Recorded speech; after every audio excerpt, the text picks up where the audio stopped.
Hello, you're welcome to day 7 of our monthly educational series for the month of May. And day 7 means that our relationship is about to end for this month. I have had a wonderful time. I hope you have too. And for those who have celebrations today, please invite me. We'll meet to go to people's house to chop ram and all that. So,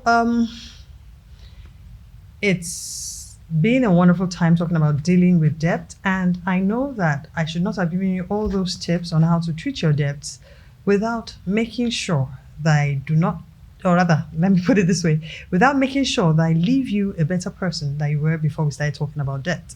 And how do you become a better person after dealing with debt? Is by making sure that the debt does not recur. The debt condition you are dealing with does not recur.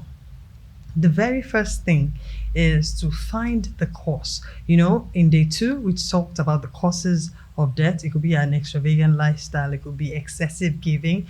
It could be that you had an emergency. It could be that you're just not making enough income. Whatever the cause of the debt is, if it is not tackled, you're likely to get into debt again.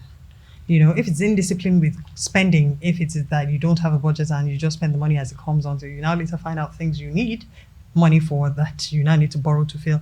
Whatever the cost is, if you don't treat it, you will keep going from one debt to the other. You would follow all the principles, tackle all the debts, but then continue to create more debts. So the very first place to start is, hey, stop the bleeding. If you keep bleeding, you bleed to death. So if you have a debt problem, stop owing. The first thing to do to stop owing is, if you cannot afford it, then avoid it. Fine. It might be difficult, but I know a friend, a very close friend of mine, that kept her children out of school for a while so that she could at least build up enough income to send them to school. She had first downgraded the school and then stopped the school. Of course, when she reached out for help, she got help. There were schools that could sponsor them. But if you cannot afford it, just hold on.